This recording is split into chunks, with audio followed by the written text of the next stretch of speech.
La Primera Guerra Mundial comienza en agosto de 1914.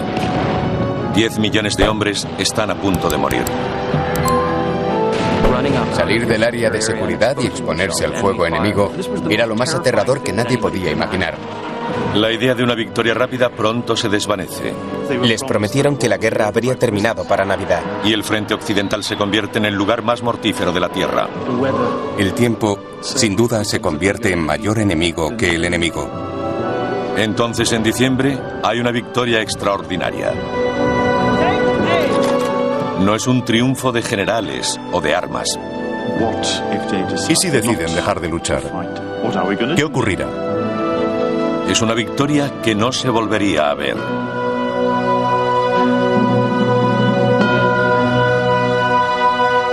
La tregua de Navidad.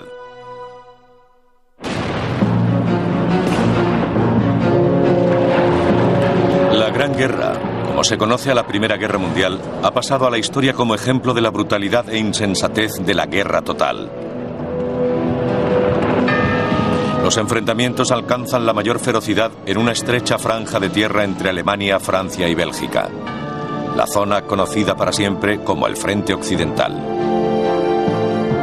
Cuando empiezan los combates, todo el mundo cree que durarán unos cuantos meses, pero las raíces de la guerra se hunden en más de 200 años de historia europea.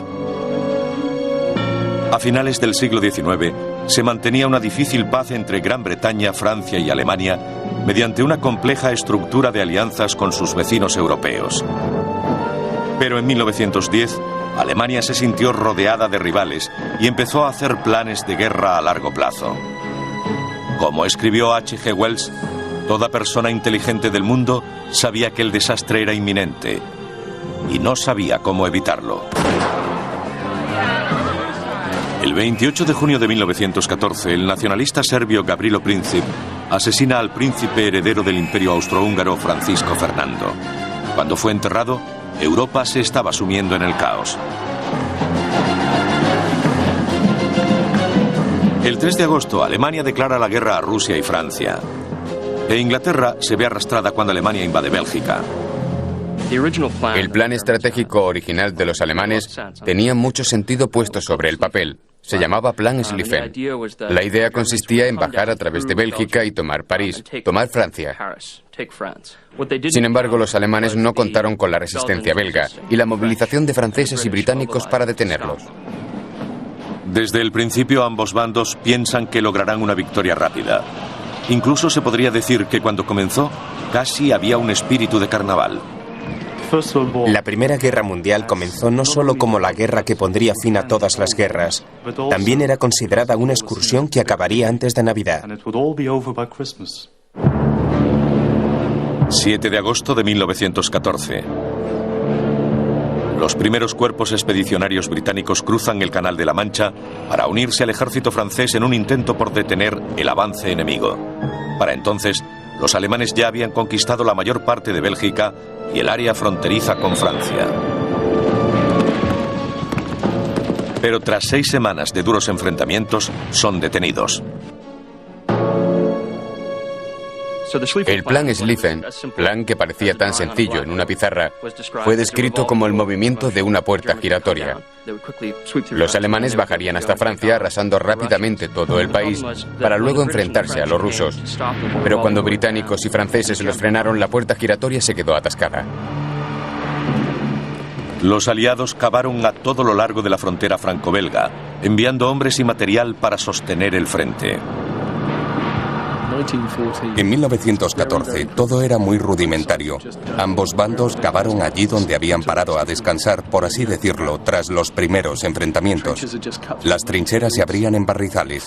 En Flandes, alrededor de Ploegstert, el nivel freático es muy alto y a 1 metro de la superficie se encuentra agua. Tácticamente, los alemanes siempre ocupaban tierras altas, dejándonos siempre en hondonadas. Los hombres estaban metidos en agua hasta el cuello y así no se puede luchar. Cuando los soldados llegaron a las trincheras por primera vez, el ambiente era llamativo, impactante y aterrador. Era un mundo subterráneo. Estaban en zanjas excavadas en la tierra, con planchas que revestían el suelo y alambre de espino en la parte superior. No podían ver por encima de la trinchera, y si alguien sacaba la cabeza había muchas probabilidades de que se la volaran. Cuando fueron excavadas todas las trincheras, el sistema se extendía casi 1000 kilómetros, desde el Mar del Norte hasta Suiza. La guerra de trincheras se convirtió en una ciencia militar. La realidad sobre el terreno es muy diferente del ideal. Sin duda alguna, el tiempo se convierte en mayor enemigo que el enemigo, porque quizás cada día haya cierto peligro por parte del enemigo, pero el frío y la humedad van a estar siempre presentes.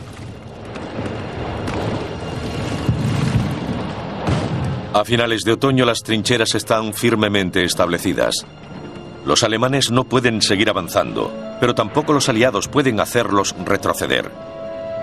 Queda claro para todo el mundo que no podrán volver a casa por Navidad.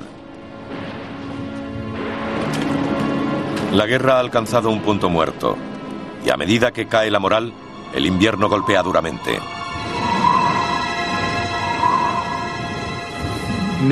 Muchos de los regimientos a lo largo del frente occidental sufrieron más muertes en noviembre, diciembre y enero de 1914 por congelación, gangrena y cosas como el pie de trinchera que por el fuego enemigo.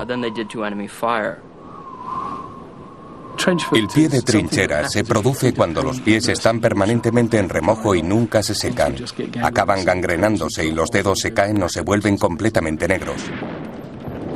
Las condiciones adversas y la campaña estancada minan la voluntad de lucha de las tropas, a pesar de los esfuerzos por culpar al enemigo. Hubo una definitiva explosión propagandística durante la Primera Guerra Mundial sin precedentes hasta entonces. Algo que sucedió en todos los aspectos de la guerra: periódicos, revistas, propaganda que buscaba volver a alemanes y británicos unos contra otros. Así surgen historias de soldados alemanes que matan a niños belgas, violan mujeres, ocultando fosas comunes y cosas por el estilo. La razón de todo aquello era que los hombres necesitaban motivación. La nación necesitaba ser motivada. Era necesario infundir odio al enemigo para sostener aquel tipo de guerra. No se podía pensar en ellos como adversarios en un encuentro deportivo. Hacía falta el deseo de matarlos. Pero en el barro del frente occidental, los ánimos de lucha se apagan rápidamente. En un mal intento por elevar la moral, los aliados lanzan una gran ofensiva el 19 de diciembre.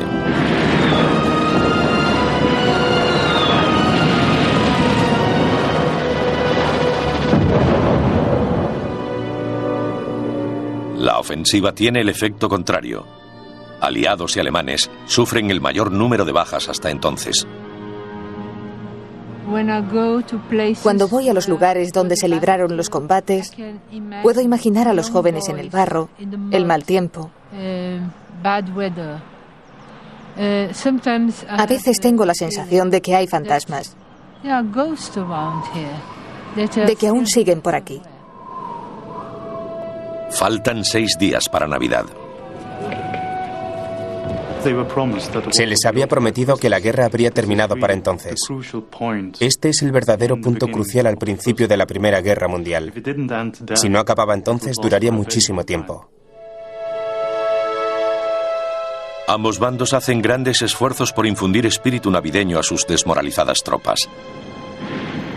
Los 355.000 soldados británicos del frente occidental reciben un regalo de Navidad de la princesa María. El pueblo británico es animado a enviar a los muchachos del frente todo tipo de tarjetas, cartas y regalos. Y lo mismo sucede con los alemanes. Entonces se produce una avalancha de ropa de invierno, comida, tabaco y muchísimas cartas. Lo que hace que algunos sientan aún más nostalgia. El alto mando es consciente de que durante este periodo las tropas podrían bajar la guardia y se envía un comunicado al frente advirtiendo de este peligro. El mero objeto de la guerra se eclipsa y tanto los oficiales como los hombres se sumen en un letargo militar del que será difícil sacarlos cuando vuelva a llegar el momento de hacer grandes sacrificios.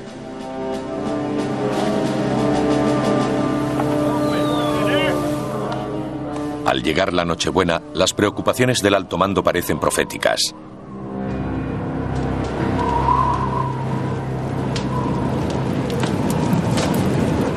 Algo extraño está ocurriendo en las líneas alemanas.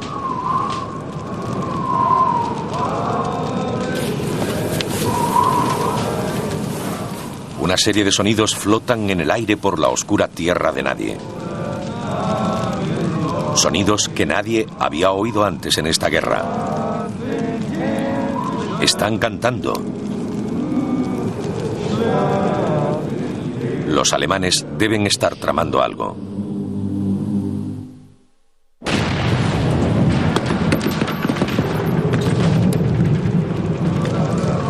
En la Nochebuena de 1914, en el quinto mes de la Primera Guerra Mundial, los soldados aliados están sorprendidos por lo que oyen desde las trincheras alemanas.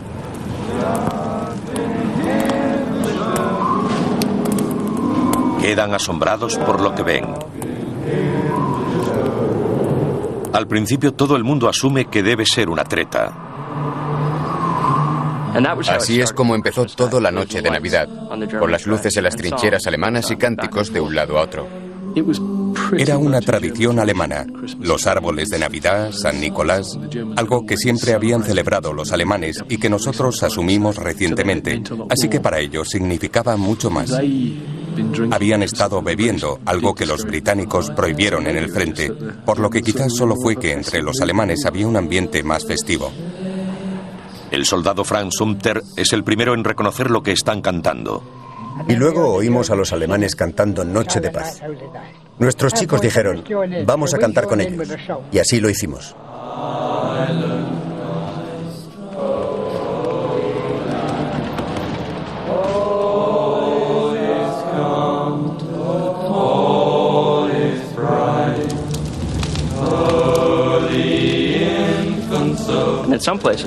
En algunos sitios hubo momentos en que ambos bandos del frente occidental y de la tierra de nadie cantaban el mismo villancico en lenguas diferentes. El teniente británico Bruce Bairdsfather, un famoso artista de la Primera Guerra Mundial, hizo una descripción de los acontecimientos de aquella noche. Mi padre estuvo allí aquella noche. Había oído algo la tarde anterior, cantos procedentes del otro bando, villancicos que le hicieron preguntarse qué sucedía y qué iba a ocurrir al día siguiente. Después de todo, sería Navidad. Bruce Bairdsfather escribió sobre el despertar de esa mañana de Navidad. Era el tipo de día propicio para que se declarase la paz. Habría sido un final estupendo. Me hubiera gustado ver una pequeña figura atravesando a toda velocidad el campo de barro, ondeando algo. Al acercarse más, vería que se trataba de un mensajero con un telegrama. Me lo entregaría y lo abriría con dedos temblorosos. La guerra ha terminado. Vuelva a casa. Firmado el rey Jorge. Pero no, fue un día muy bonito. Eso fue todo. Probablemente no pensó en serio que algo parecido pudiese suceder. Solo era una fantasía. Pero lo que sucedió en realidad fue igual de sorprendente o más. Los centinelas británicos no saben qué hacer respecto a lo que está pasando en tierra de nadie.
El árbol de Navidad era desconocido en el resto de Europa. Los soldados aliados se sorprendieron al ver árboles con luces encima y se preguntaban para qué servían.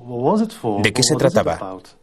La atmósfera debió ser muy especial y pienso que tuvo mucho que ver con que se declarara la tregua. El soldado Leslie Walkington estuvo allí. Empezamos a sacar la cabeza por encima de la trinchera, bajándola rápidamente por si disparaban, pero no lo hicieron. Entonces vimos a un soldado alemán en pie, agitando los brazos, y no le disparamos. Uno no sabe lo que va a pasar, porque solo le han dicho, tienes que venir aquí. Los hombres que están frente a ti son tus enemigos y tienes que matarlos. Pero en realidad, esos jóvenes no estaban preparados para matarse unos a otros. Tenían miedo del enemigo.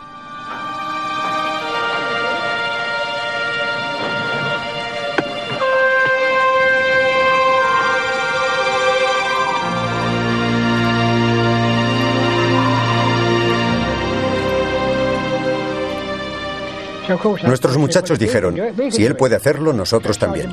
Entonces el sargento mayor ordenó, agachaos. Pero nosotros le contestamos, cállese sargento, es Navidad. Así que saltamos de la trinchera y empezamos a caminar.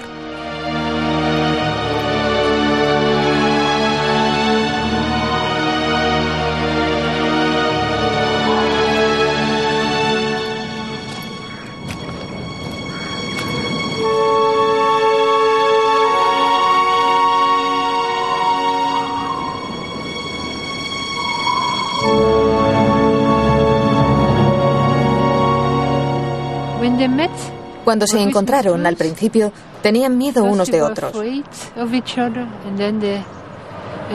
Entonces empezaron a hablar y a darse la mano. Cuando lo hicieron parecían amigos.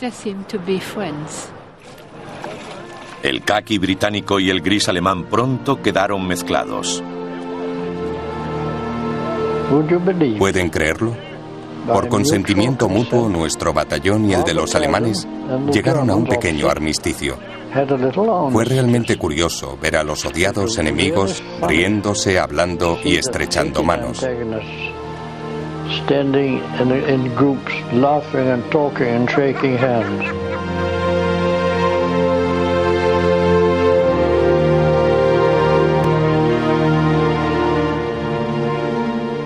Esos hombres no tienen ni idea de que el momento pasaría a la historia. Este museo en la ciudad belga de Ypres está a solo 8 kilómetros de donde los soldados británicos y alemanes participaron en la tregua de Navidad. Siempre me sentí interesado por la gente que participó en aquella tregua, y así es como me impliqué en este museo. Respecto a las figuras que hay detrás de mí, mi idea era que traspasaran su esquema mental. A los soldados les dijeron que aquellos eran sus enemigos y de repente decidieron que eran sus iguales, seres humanos, en vez de soldados en una guerra. La escena de este día de Navidad es exactamente lo que preocupaba al alto mando británico. La relación amistosa con el enemigo y el armisticio extraoficial, por muy tentadores y ocasionalmente divertidos que puedan parecer, están absolutamente prohibidos. Informamos a todos los subordinados de la necesidad absoluta de animar el espíritu ofensivo de las tropas por todos los medios a su alcance. Estos hombres en tierra de nadie corrían tanto peligro por parte de sus oficiales como de sus enemigos. Ambos bandos son conscientes de que confraternizar con el enemigo está a un paso de la traición, un delito castigado con un consejo de guerra y la ejecución.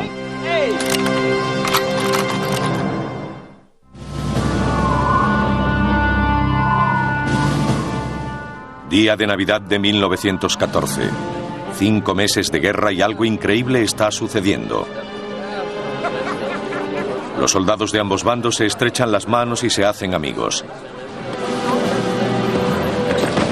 El cuartel general está furioso y ordena a sus oficiales en el frente tomar nombres.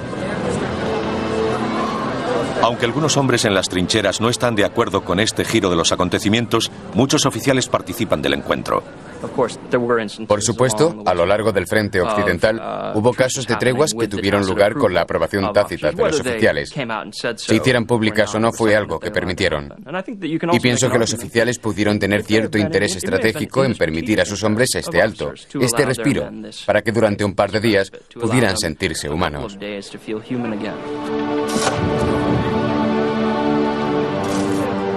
De cualquier forma, aún quedaban duras tareas que realizar.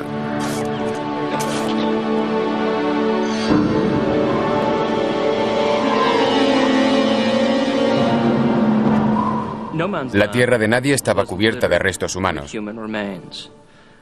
algo que hasta cierto punto los hombres habían llegado a ignorar. A menos que se saliese de las trincheras, no había que mirar a los cuerpos necesariamente. Cuerpos de hombres que conocían, gente con la que habían convivido en las trincheras. Así que cuando los hombres salieron a tierra de nadie, la mañana de Navidad, lo que encontraron fue una fosa común. Por lo que la primera tarea fue salir, recuperar los cuerpos y encontrar un lugar para enterrarlos, permitiéndoles descansar en paz. El sargento británico Robert Renton describe esta escena. Había 2 franceses muertos entre las líneas y los alemanes nos ayudaron a cavar sus tumbas. Un oficial rezó en una de ellas. Fue algo que no se olvidaría fácilmente. Alemanes y británicos presentando sus respetos a los franceses muertos. The Lord is my shepherd, I shall not want.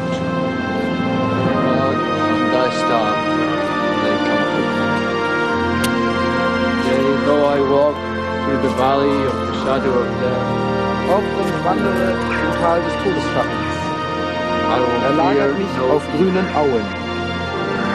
Fürchte ich kein Unheil. And I will dwell in the house of the Lord forever. Amen. Und ich kehre zurück ins Haus des Herrn lebenslang. Amen.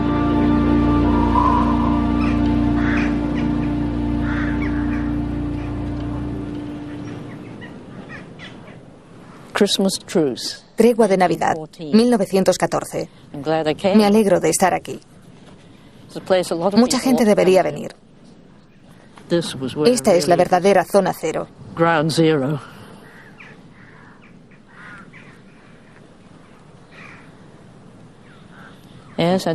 Supongo que todo ha cambiado mucho desde entonces. Tengo un libro en el que hay un mapa de esta zona donde ocurrió, que mi padre describe allá por 1919. Muestra 2 o 3 carreteras y las líneas británicas y alemanas. La distancia entre ambas era escasa, pero no puedo decirlo con exactitud.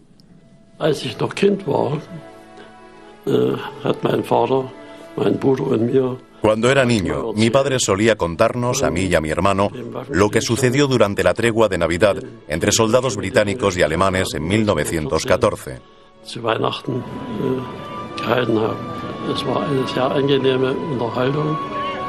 Era una conversación muy agradable, y qué maravilloso fue que estos hombres, que debían enfrentarse unos a otros como enemigos, pudieran hacer las paces durante la Navidad.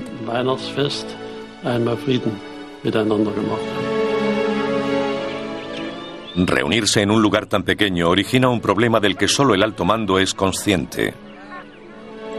Toda guerra anterior ha demostrado que las tropas y trincheras demasiado próximas al enemigo tienden fácilmente, si se permite, a la teoría de vive y deja vivir. En la Navidad de 1914, todo soldado sabía que el enemigo compartía el mismo sufrimiento. Por ello vivieron esta experiencia común. Señor Zemis, ¿cómo está usted? Encantada de conocerle. Buenos días.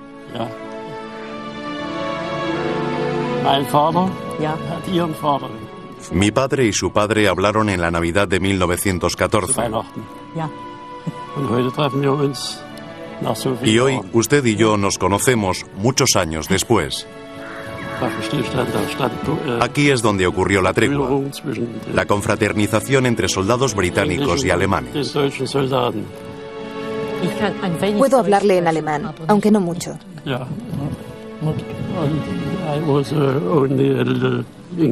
¿Y yo solo un poco de inglés? Mi padre vio a un soldado alemán cortando el pelo a un soldado británico. Sí. Intercambiaron cigarrillos por puros y chocolatinas por comida.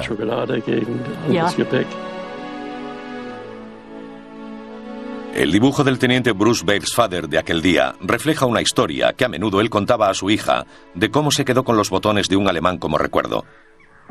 Otro soldado británico escribió a casa ese día: Queridos padre, madre y hermanas, solo unas líneas para contaros que he tenido una Navidad muy feliz. Hablo de paz y buena voluntad, pues nunca había contemplado una visión tan acogedora. Uno de nuestros oficiales tomó una fotografía de un grupo de hombres de ambas tropas. Los hombres de ambos bandos nos encontramos en tierra de nadie y pasamos el día allí. Intercambiamos cigarrillos. Fue como un grupo de amigos en un partido de fútbol. También intercambiamos algo de comida, como los niños en el colegio.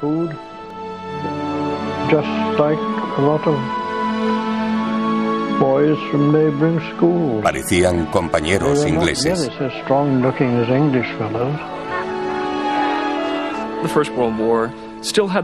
La Primera Guerra Mundial aún tenía retazos de una guerra anterior, de las que ya no existen, cuando había una serie de reglas establecidas.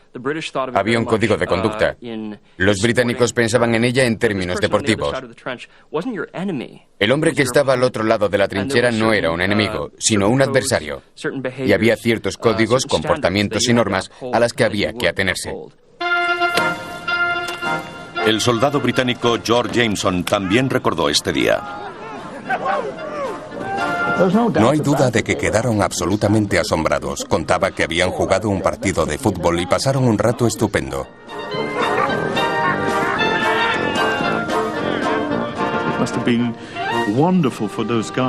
Para estos hombres, debió haber sido maravilloso estar en esa tierra de nadie, que aún no era un paisaje alterado y lleno de cráteres, como sucedió más adelante.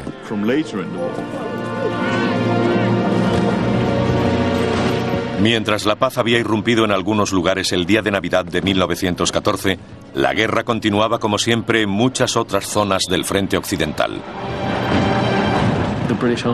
El ejército británico perdió a muchos soldados aquel día. Muchos hombres murieron en combate, bien por el fuego o el bombardeo enemigo.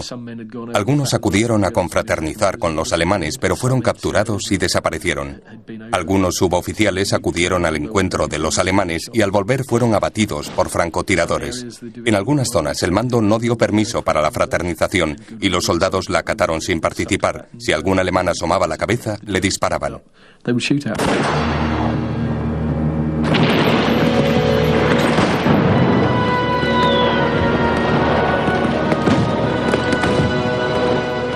Incluso en las trincheras, abandonadas por los hombres que jugaban al fútbol, algunos recuerdan que están en medio de una guerra. El juego les da la oportunidad de ver las trincheras enemigas, su disposición y dónde están emplazados los cañones.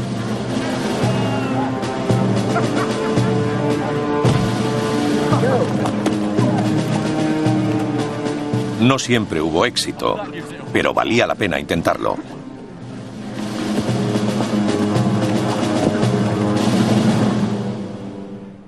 El otro partido de fútbol fue uno jugado entre el regimiento sajón y los escoceses, presenciado por Zemich. Creo que fue arbitrado por un oficial alemán, y no sé si tuvo algo que ver, pero ganaron los alemanes.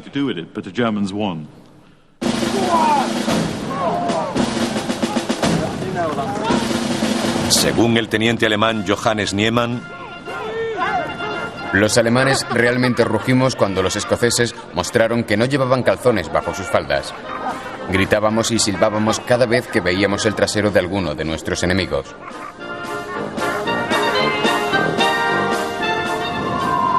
Este día de Navidad fue maravilloso, incluso milagroso.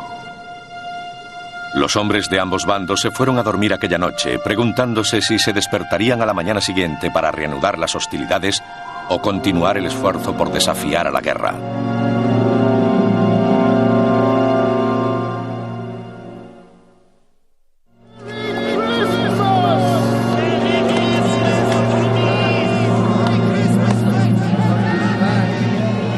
...26 de diciembre de 1914... la mañana siguiente. El día de Navidad ha pasado, pero la tregua continúa.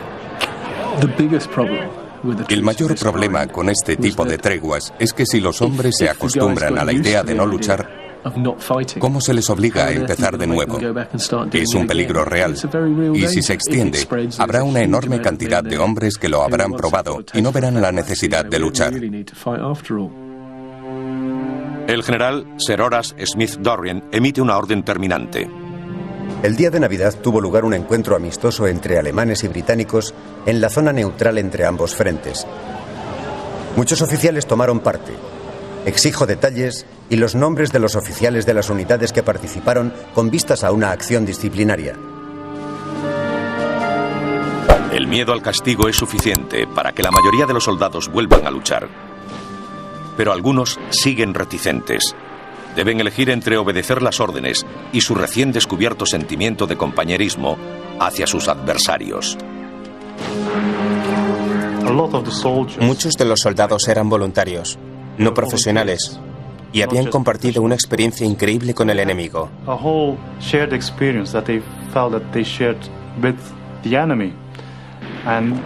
Ahora tenían más en común con ellos que con sus superiores.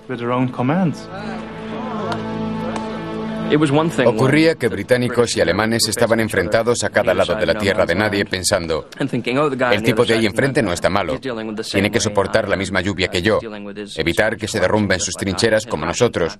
Su ración de comida tampoco será muy buena y seguro que le cuesta encontrar un lugar donde dormir. Es muy diferente cuando se conocen y descubren que el otro era camarero en un restaurante en el que quizás ha comido o que era su barbero en Londres. Resulta mucho más difícil enfrentar a estos hombres. Como recuerda el soldado Frank Stumper de Southgate Road en Islington. Nos dimos la mano y tuve oportunidad de conversar con un alemán. Me preguntó, ¿conoce usted Southgate Road en Islington? Y yo le contesté, sí, mi tío es zapatero y trabaja al lado. Entonces dijo, es gracioso, hay una barbería al otro lado donde yo trabajaba. Así que resulta irónico pensar que debía haber afeitado a mi tío varias veces y sin embargo, una de mis balas podría haberlo matado, o una de las suyas a mí.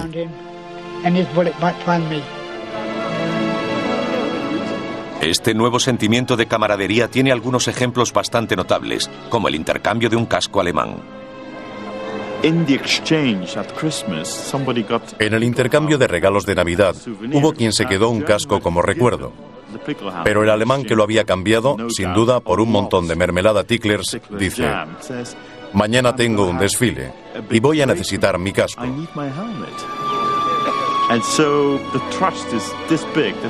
Y hay tanta confianza que el tipo le devuelve el casco. Y el alemán le dice: cuando termine el desfile, te lo devuelvo. Al día siguiente el casco es devuelto. Solo es un ejemplo de la confianza que se había creado entre las tropas.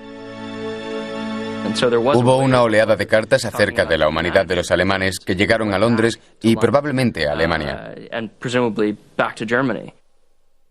Esas cartas describían cosas que sonaban muy extrañas a la gente de sus respectivos países. Eso no era en absoluto lo que se les había enseñado a pensar sobre el enemigo. Así que a medida que aparece en la prensa información sobre la tregua de Navidad, la historia despierta la imaginación de la gente. Entretanto, los oficiales tratan de restaurar la disciplina en el frente. Pero no siempre surte efecto, como recuerda el soldado británico Archibald Stanley. Uno de estos presuntuosos, gente que solo tenía a su cargo, se llamaba Katie Carroll.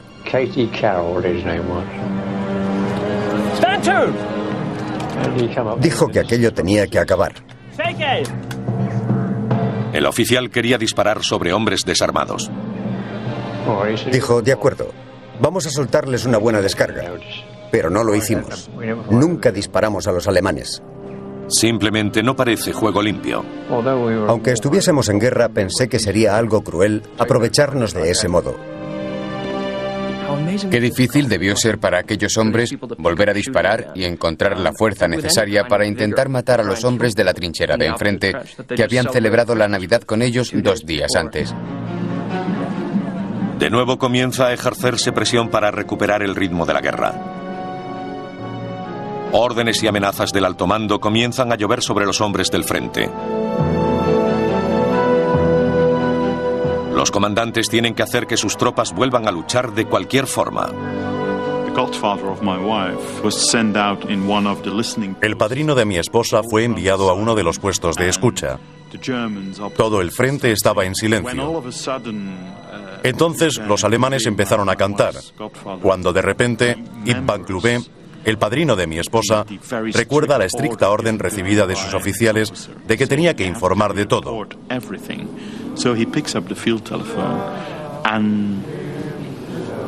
Así es que coge el teléfono de campaña e informa de que los alemanes están cantando al otro lado. Y cuenta que aún tenía el teléfono en la mano cuando empezaron a caer proyectiles. En pocos minutos, todo el lugar voló en pedazos. Y sin duda murieron muchos alemanes. También pudo oír el grito de muchos de ellos que habían resultado heridos. Tan solo pudo oír a los heridos. El soldado Archibald Stanley recuerda cómo su oficial puso fin al armisticio. De cuantos merodeaban por allí, uno preguntó: ¿aún está en pie el armisticio? El oficial sabe exactamente cómo hacerlo. Cogió su fusil y mató a uno de los alemanes. Ese fue el fin.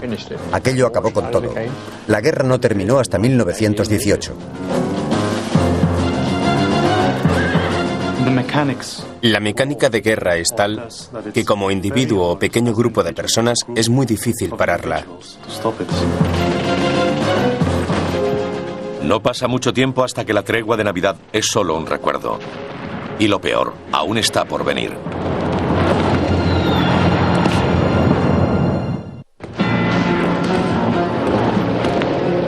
A mediados de enero de 1915, la fraternización entre los ejércitos enemigos, conocida como la tregua de Navidad, ha terminado casi en todas partes.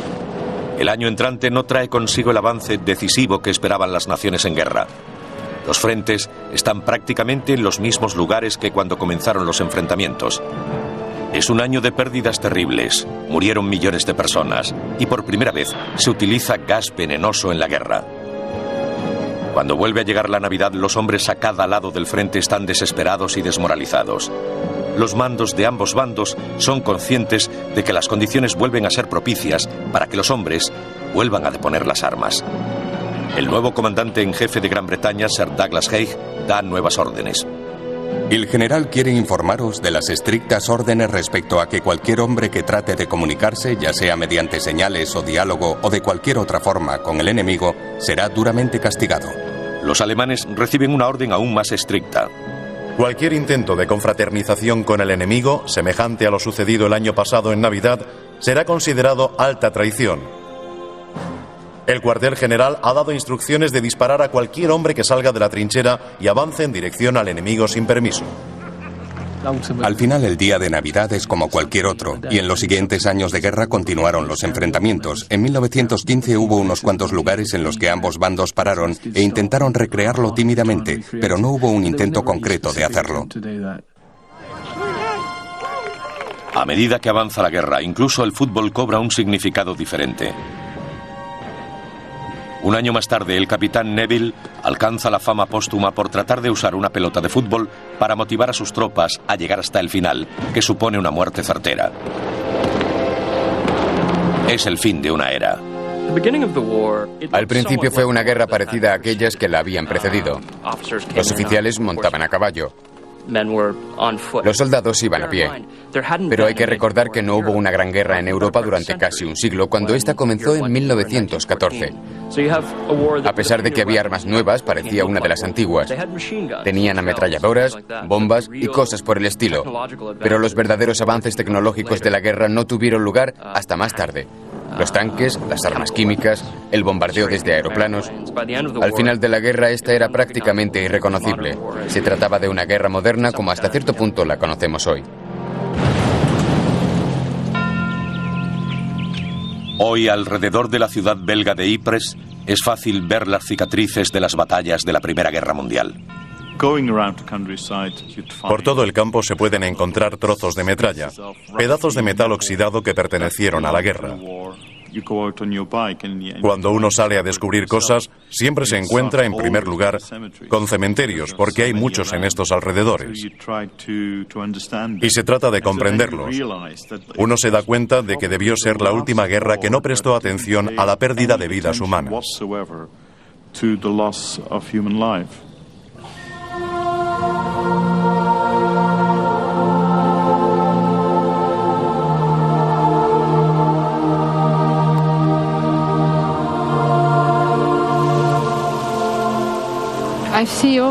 Siempre veo la misma reacción. La gente parece muy triste, porque quienes suelen acompañarme a sitios así se acuerdan de sus parientes y de lo mucho que debieron sufrir.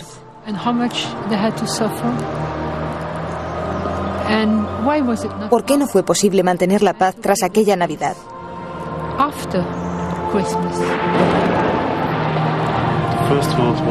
La Primera Guerra Mundial fueron 4 años de infierno, y solo hubo un día durante esos años que tuviese una chispa de esperanza y de humanidad: la tregua de Navidad.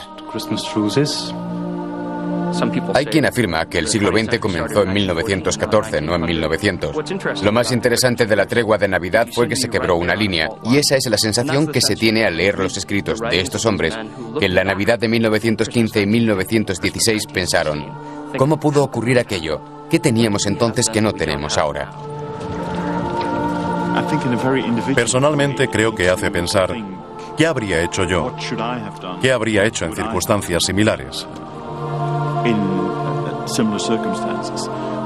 Lo que con suerte lleva a la siguiente pregunta: ¿qué haré cuando tenga que decidir entre guerra y paz la próxima vez? Para que no sea olvidada, en la ciudad belga de Ypres, la Primera Guerra Mundial es recordada cada noche del año. By Mrs. Barbara Littlejohn, daughter of Bruce Bairnsfather, Captain Bairnsfather, who took part in the famous truce at Brook Street in December 1914.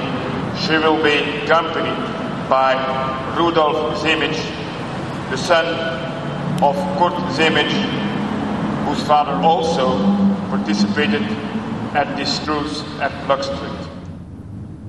It must be amazing for Debe ser asombroso para los descendientes de los alemanes y los británicos que se encontraron en tierra de nadie volver ahora, a principios del siglo XXI, al antiguo campo de batalla y pensar en las distancias que superaron sus antepasados.